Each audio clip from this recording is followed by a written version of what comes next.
in like 24 hours, Man United will be back in action one more time. Listen, we played very well in the first game last weekend, all right, against Southampton. We got that win. But now the games are coming thick and fast, right? Thick and fast because next up is Barnsley in the Carabao Cup, all right? So Ten Hag got a few things to say, has some harsh words to say to Anthony, right? Because he believes that listen, Anthony needs to step up his game, right? If he wants to basically rejoin um, the first team squad, right? So Ten Hag had a few things to say to him, right? And listen, one thing I can say is this: Ten Hag, he means business, right? He means business. He is definitely right now at a point that he can feel the pressure. The wins must continue, right? Because okay, getting that win against Southampton, we needed that. We needed that badly. He was able to pull it off. It was a good team. The selection was good. Most of the players, did very well. Crucial was Onana making the penalty save.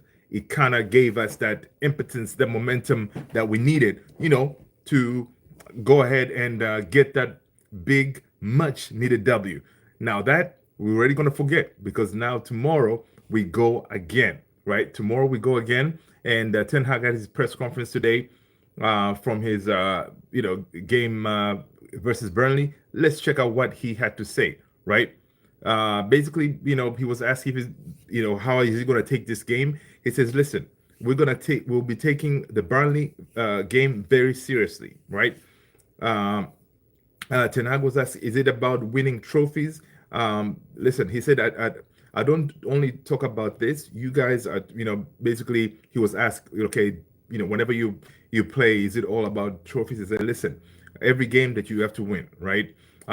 Trophies are good because that shows you've reached a certain target. Because obviously, winning the league and everything else is crucial. But when you get something like a trophy, it shows that you've hit a certain target, right? What is the status of injuries of Luke Shaw, Rasmus Højlund? Where are we with that? Mason Mount. On Luke Shaw, he said, Luke Shaw, he is progressing, but not yet ready to be selected. He's progressing well, of course. We have a plan in our head when we can have him ready, but you always dependent on how the progress will go, and you can't think basically like you cannot predict when everything will fall into place. But at the moment, Luke Shaw is not ready, guys. We thought Luke Shaw will be available at least for this game, but it looks like he's nowhere to be found, and which is disappointing because we were like, okay, from what we heard from the last time the medical department told us, hey man, listen, after the international break, we should have Luke Shaw back. That's not the case, and the team is basically keeping it very on the hush hush, right? Because they're not really telling us, okay, what is the deal with Luke Shaw? Like clearly, they're just putting out these statements that he's progressing well. He's progressing well. You know what? We keep it moving, right? Ten Hag also said, listen, he likes basically, after the last game against Southampton, we were worried against because Lisandro Martinez came out early with, sort of an injury situation. Also, Mazraoui, De Ligt. Ten Hag says, listen, all of them, they're available for selection. People, smash the like as you all coming in here. Hit that subscribe if you haven't done so. This is Man United Central, guys. Listen, we have a big game coming tomorrow, man. I know it's Burnley, Carabao Cup, big game, all right? We always say that because from now on, consistency. We need to see consistency. Ten Hag has to put in a team out there that is going to guarantee us a win, right? Let's see what else he said. Yeah, he said Rasmus Højlund, Mason Mount, and Lindelof, most likely they will be ready by the weekend. They'll be available for selection. But he said for sure they're not ready for tomorrow's game. But by the weekend, we should expect them to be available for selection. I like this, right? Let me ask you guys, people, do me a favor, man. Have you already smashed that like? Or you haven't subscribed? Come on. Help hitting the likes is free, okay? Do me a favor, smash that like. All right. So listen, one thing we know, we need these players back. We need Hoyland back. We need Mount back. We need Lindelof back. Right. Mason Mount, of course, he has been kind of disappointing because initially, we were hoping that this running of games, he will give us, a different option for Ten Hag. But Mason Mount, even though whenever he plays very well for us, but he has been disappointing, right? Wearing that number 7 shirt, he has been honestly, when it comes to injuries, pretty disappointing because that is not what we expected to see from our number 7. But you know what? It's one of those things in American football. They always say, "Next man up," right?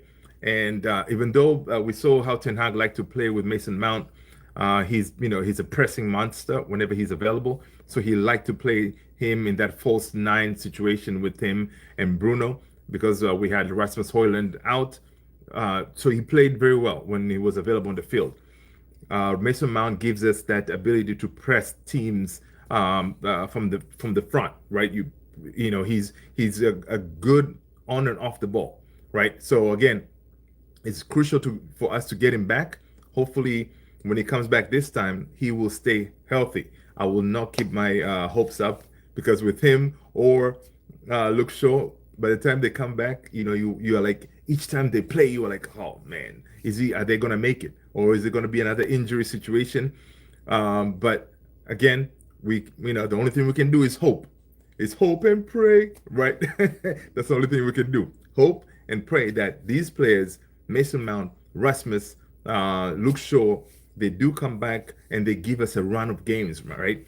Because ideally we need to form like at least, I would say maybe at least 10 games, a winning streak of some sort, right?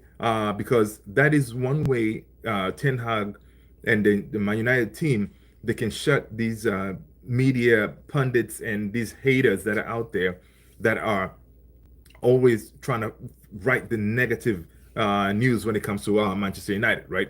So to shut them up, you gotta string together some wins. And there's no Ten Hag. Listen, Ten Hag knows, like, listen, there's no easy game. There's no game that he's gonna take lightly because he knows. Listen, these trophies are the ones that actually, gave him a chance to continue managing Manchester United when he won the FA Cup, right? So he knows. Listen, I know Ole Gunnar Solskjaer said, listen, to show how what you have progressed, winning trophies doesn't really show much. It's all about league position, right? You guys let me know if you agree with Ole Gunnar Solskjaer saying that it's all about league position. It's not all about trophies, right?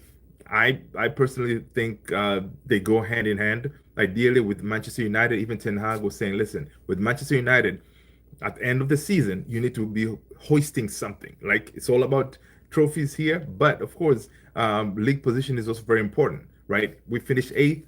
That is not ideal. That is unacceptable for Manchester United, right? So, but it's one of those things. Like, as a Man United fan, you'll be like, okay, I know we finished 8th, but we hoisted that FA Cup, so it means something. So you guys let me know what is your bare minimum for Ten Hag this season. To me, again, we're gonna go for all the trophies, but I need Europa League trophy, and at least definitely top 4. Right now, let's talk about the words because he was asked about, hey, what is the deal with Anthony?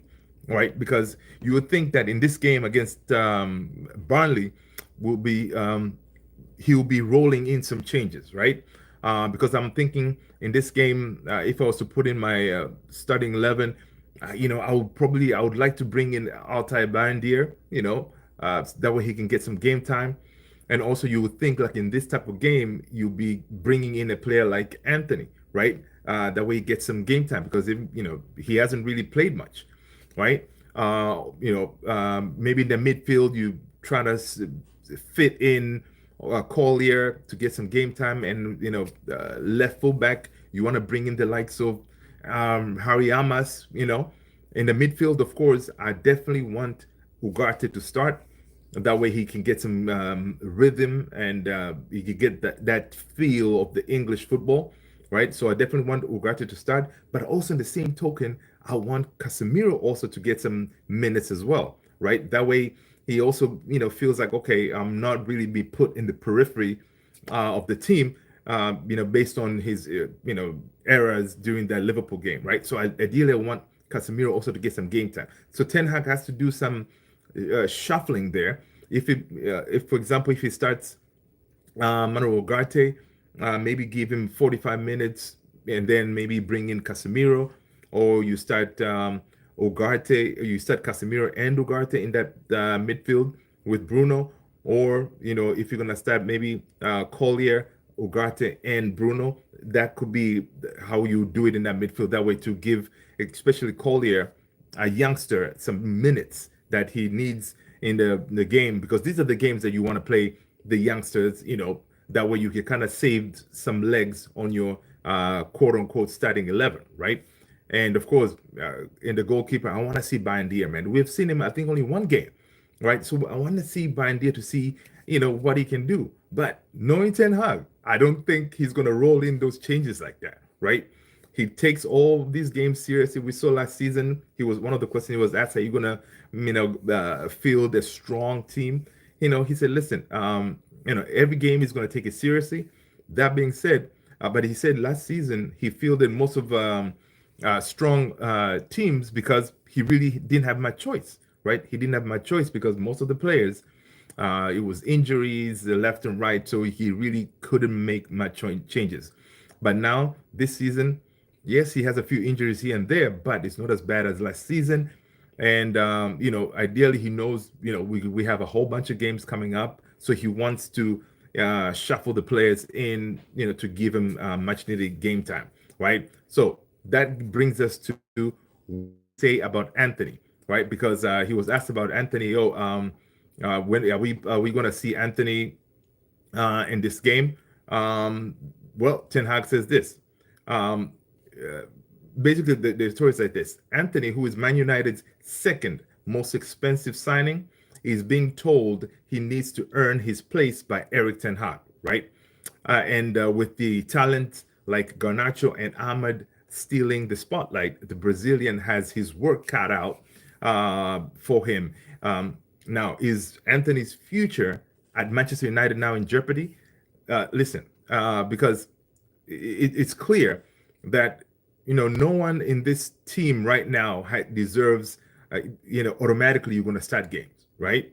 So let's dig deep into what is going on with this Anthony situation, because I know everybody's going to be talking about Anthony, right? So what is going on with this big story today? Erik ten Hag has laid down the law for Anthony, saying that he has to earn the right to play for Manchester United. Garnacho, Ahmad, they're killing it in top form. So it gets you thinking like, okay, what is going to be this future for Anthony, right? All right. So basically Anthony, it looks like we're kind of getting those vibes of Jadon Sancho-ish kind of thing, right? So let's go on in this article and see what else it says, right? One thing we know, Anthony at Manchester United hasn't exactly gone according to plan, right? Man United spent 82 million, in case you didn't know, right? To bring him from Ajax in 2022, and basically he's the second most expensive player in the United's history. Interesting, right? Right behind the one and only Paul Pogba. But what has he delivered? Well, just 11 goals and 5 assists in 83 games. Uh, really? I don't think he has had that many goals. I got to check that article. It doesn't sound right. Let's see how many. Let's do a quick Google here to verify that. Anthony goals. Let's see here. I got to check that real quick to make sure how many goals does Anthony have. So let's see. Anthony has, it goes, let's see. So how many goals has Anthony scored? Oh, okay. So really? Anthony has scored 18 goals? Interesting. I don't know about that, man. Goals for Man United. There you go. That's more like it. 5 goals and 3 assists. Okay. When I was pulling that information, it was pulling from, I guess, Ajax time and whatever. But yeah, he scored 5 goals and 3 assists in 55 appearances. All right. Which is terrible for 83 million. That is no bueno, right? It doesn't work for us. Okay. So Ten Hag's stance is like this because everybody out there is kind of um, uh, equating Anthony coming to Man United is because everybody was saying Ten Hag wanted him to come. So Ten Hag fought for him to come to Man United, which he did. We spend all this money, but he hasn't delivered, right? So, so Eric Ten Hag has made it crystal clear that Anthony's price tag means nothing when it comes to selection. In fact, Ten Hag said, in top football, there are laws. Okay, you pick the team with the best chance to win, the one with the best chemistry, right? He's even praised Ahmad and Garnacho, saying they have earned their spot with hard work and goals. So for Anthony, this isn't about reputation, it's about results. Wow, right? There you go. It's not about how, but what is your price tag? It's earning that right, by performance and what you show in the game. So now listen, uh, here's where the pressure is up for Anthony. Marcus Rashford, Alejandro Garnacho, and Amad Diallo have all been performing this season, right? Rashford just broke his 6-month goal drought with a amazing goal against Southampton. Garnacho's been electric every time he's come on, and Ahmad has made a real impact as well, right? So Ten Hag straight up said he has to get over them, right? That is Anthony. Anthony has to get over them. He has to earn the right in training. So the message is clear. Anthony, he has got to fight for his place, right? So again, he has to. It means that it could be that he's not really training very well. What do you guys think? Let me know in the comments below, right? Because the way Ten Hag saying that, it feels like Jadon Sancho-ish. Like Anthony hasn't been really, pulling trees in training, showing that, hey man, listen, boss, you got to give me a chance. And the thing is, even if he gets a chance, he has to make sure that he delivers.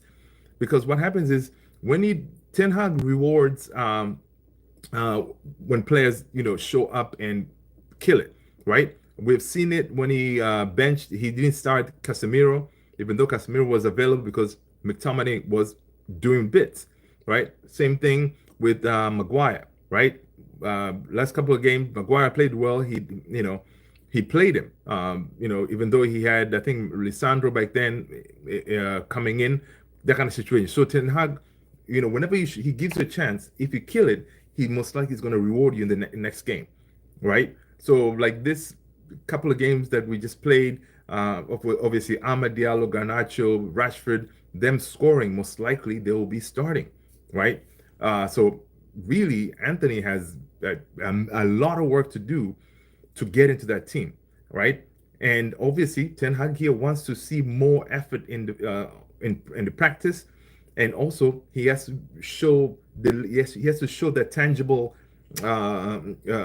product when he's given a chance, right? Whenever he comes into the game, Anthony has to deliver. He has his one movement. He wants to cut to the left and bend it to top left corner to try to score. That's his one go-to move, right? People, smash the like as you're coming in. Please hit the subscribe if you've been done so. I appreciate you all being here, right? So Anthony has a lot of work, right? He has a lot of work to do. I really hope that he doesn't, start acting up like the way Jadon Sancho did, because on the press conference, Ten Hag did mention, like, listen, you got to show, the work ethic in training. You got to give us something in training to say, hey, this person has to start, right? Amad Diallo, obviously in training and in game, Ten Hag was praising him, saying, "Listen, his football intelligence, decision making, he's always delivering whenever he steps on foot in a game, right? So that's what Anthony has to go, up against in that wing, because you have him, you have Garnacho who comes in. To me, I like the fact that Garnacho comes in as an impact sub, that super sub, because at that time, whenever Anthony comes in, our opponents' fullbacks, they're kind of tired, right? If they're kind of tired and you throw him a player like Garnacho in, come on, folks are going to struggle. You know what I mean? They're going to struggle because, he's going to be going at them, and then they'll be like, and the defenders will, be tracking back, trying to keep up with Garnacho. Garnacho comes in with tremendous amount of energy, right? So I like Garnacho coming in as a impact sub. For now, personally, I will keep it like that. I wouldn't start him because there was a lot of talk going on with a lot of you fans, a lot of in the social media, whether you should start Garnacho or start Rashford, right? I have a feeling that if you start Garnacho, Rashford really doesn't give you that impact the same way uh, as um, as Garnacho would, right? So personally, I would stick with starting Rashford and bringing Garnacho off the bench. People, smash a like in the video if you don't mind. Hit the subscribe. Let me know what you guys think about Anthony situation, because he has a lot of work to do to prove to Ten Hag and the coaches that he deserves a chance. Now, are we going to see him tomorrow? I don't know, right? I don't know, because competition in those positions, it's very, very high, right? So for tomorrow's game, you guys let me know in the comments, what is your starting 11 going to be? Mine is going to go like this. I want to see changes, man. I want to see changes. I want to see in goal, Bayandier, the center backs. Definitely I will start Maguire and Johnny Evans. And left back, I'm going to go with Harry Amas. Right back, it's going to be for me, Diogo Dalot. In the midfield, of course, we got to start Manu Ugarte, right? Manu Ugarte has to start because we need him up to speed for that Crystal Palace game coming up over the weekend, right? Because that Crystal Palace game, listen, we need Ugarte up to speed. So I will start Ugarte in the midfield. Who am I going to partner him with? I want to bench, I want to bench Kobe Menu. He doesn't need to start this game. So maybe bring in Collier and then Bruno, of course, in the 10, because I don't see Ten Hag benching Bruno. And of course, in the wings, I want to see, obviously, he may start Ahmad again, and then left wing Rashford, or he could be like, he can have Ahmad on the right wing, and then left wing you could start Garnacho, right? And then up top, Rashford. That way you rest Joshua Zirkzee. And then maybe later on you switch it up, you bring Zirkzee in to get, some rhythm. And of course, in the midfield, the same thing. If you give Ugarte like 45 minutes or 50 minutes, you sub him and bring in Casemiro. That way, we have some rhythm, we have some energy, and it will be kind of ready to go for that game against Crystal Palace, which will be another game that is a must. 100%, we have to win it, right? We have to win that game because, again, from whatever good we did this past Saturday, winning against Southampton by 3 goals, that will be pretty much down the drain, because people will be like, oh, it was luck, because we played a team that is not very good in Southampton. So we have to build that that belief in the team that, listen, this team is changing. And honestly, we are seeing some changes, right? People, smash a like, please, if you don't mind. Hit that subscribe if you haven't done so, right? So basically, we want to see changes in the team. We want to see the team that is progressing. They're building strength to strength, right? We see that we are not conceding as many shots as last season. That is a positive, right? Because last season, man, we were conceding, 15, 20 shots, all right? We see that that is not happening now, right? We're conceding very few shots. And also, we're building, especially, okay, the first 30 minutes in that Southampton game, we were crap. But the second half, After the 30 minutes, once we scored that amazing goal by Matthias de Ligt, then the game changed. We gained more confidence. We were able to play our football, right? Ball possession, making runs and controlling the game, because that's one thing that we really struggled. We were not able to control games, right? So during that whole game, really after we scored, I felt like, okay, we can push on, and we're able to get the second goal from Rashford. You can see Rashford really needed that goal, right? Because the amount of pressure that was on him to score was incredible, right? So getting that goal meant everything to Rashford. And of course, impact sub Garnacho coming in, dispatching his goal from a nice pass from Diogo Dalot, which was kind of, he redeemed himself because he gave that penalty, and nice assist to Garnacho to put that away. That was incredible, right? And also another thing, like from that last game, another story is Matthias de Ligt. He was criticized all over the place because of his performance for the Netherlands national team, right? He was basically subbed at halftime during the most recent game, and then based on mistakes that he did, and then the game prior to that, he also made a lot of mistakes.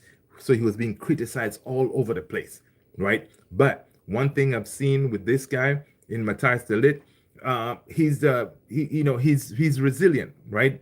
He's one of those, like, he knows what he's about. He knows that the reason he played that way, or he didn't play that well for the Netherlands national team, is because he needed minutes in his legs, right?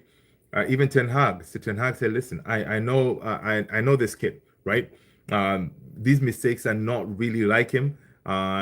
He's rusty, right? But you guys are gonna see what kind of player he is, right? After as he gets more game time, right? So I don't want to see him starting this game, right? Because ideally I would like him to be rested.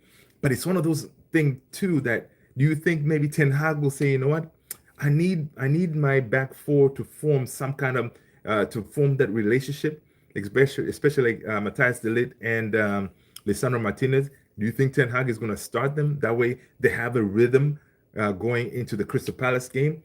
It's very tricky, right? At the back of your head, you think he may do that because it makes sense. The back four, of course, if you start Onana, De Ligt, Martinez, and then you have Mazraoui and Dalot, all of them starting, it will build that relationship. But again, it does not make any sense to do that because you are risking injuries, right?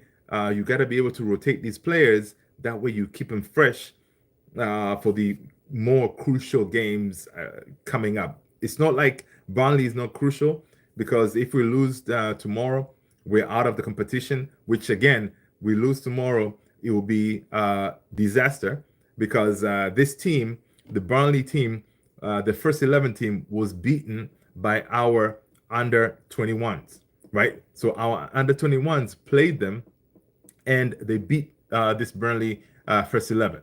So now, most of the team that's going to play tomorrow, it's going to be a bunch of international players, right? So the team that is put out tomorrow, and if they fail to win that match, that will be extremely embarrassing, and something that we're not going to hear the end of it, right? Because that's exactly what people say.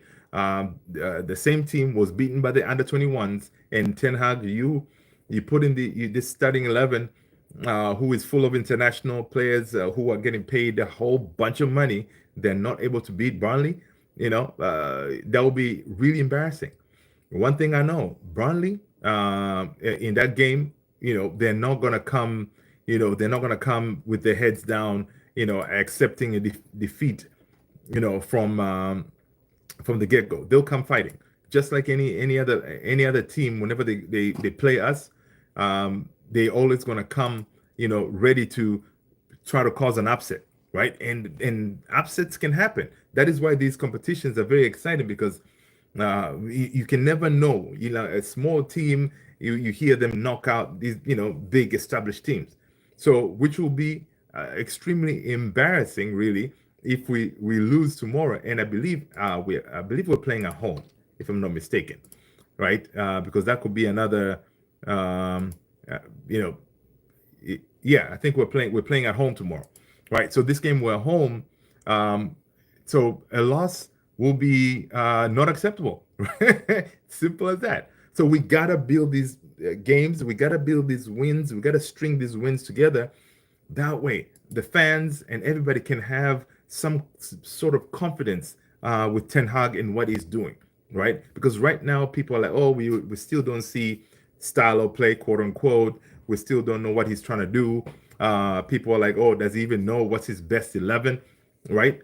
Uh, Personally, I'm saying, why does he have to be best 11, right? It could be, best 20, okay? Because each game, you can start, of course, your best players, but, you chop and change because there's a whole bunch of games coming up, right? And all of them, they have to perform because you got to have competition. And Ten Hag likes the idea of having headache, especially when all these players come back. Next week, we're hoping to have Rasmus Holland back. We saw today on the news Mason Mount is back in training with the first team. And then maybe Lindelof is also going to be back. So again, this is good.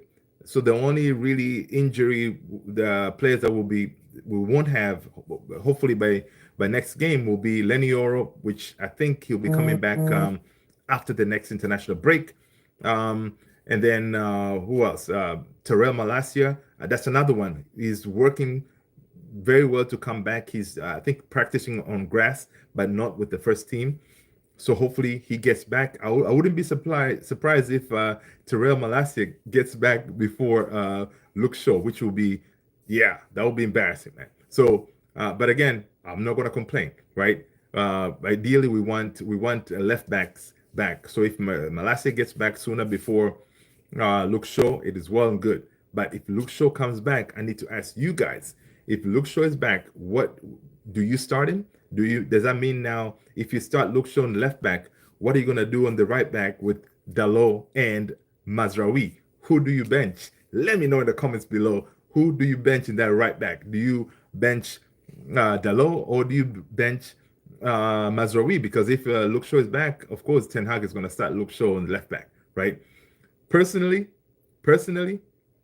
Mazraoui, to me, he's the bargain of the century when it comes to a player, right? Knowing that we paid like 15 million, this guy, the way he plays ball, he hasn't put a foot wrong, right?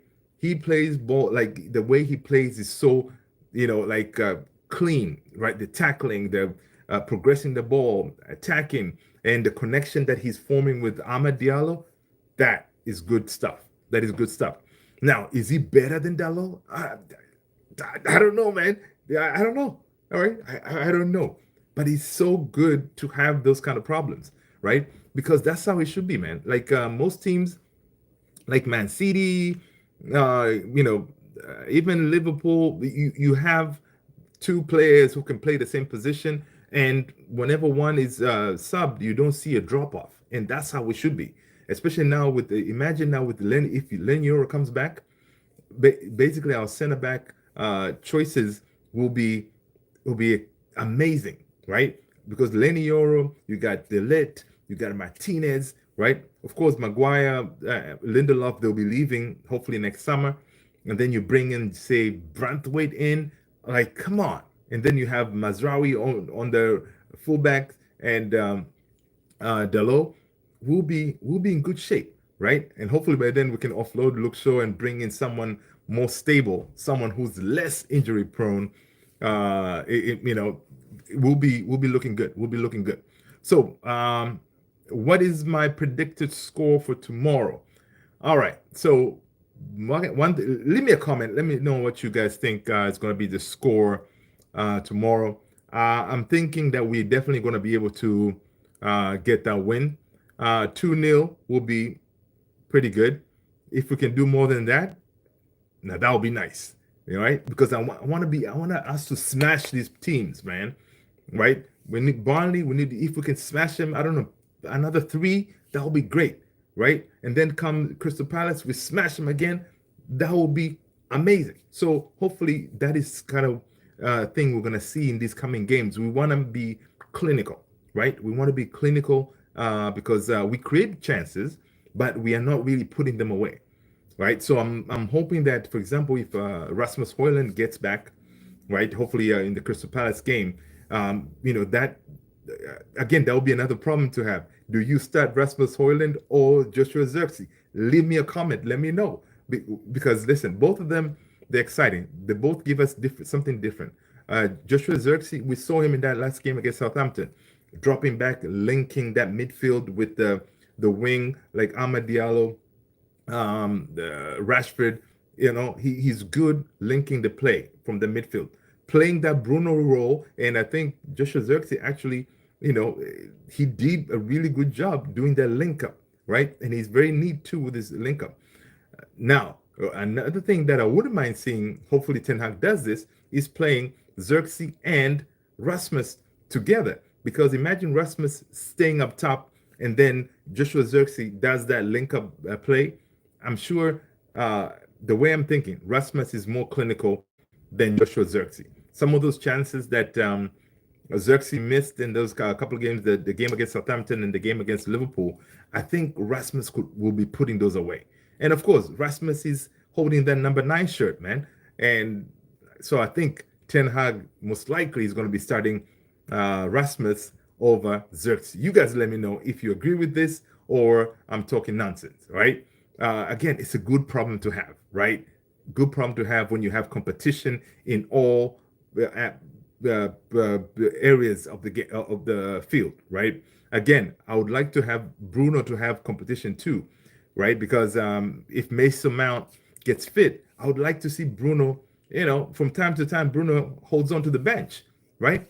But you need someone creative. And unfortunately for our team, Bruno is the chief creator, right? So it's kind of worrisome to think that, okay, Bruno is going to be benched, because if you bench him, who's going to be doing the creating, right? So that's a problem. So hopefully the likes of Mason Mount gets fit, and I know Mason Mount can do some creating, all right? Christian Eriksen can do that as well.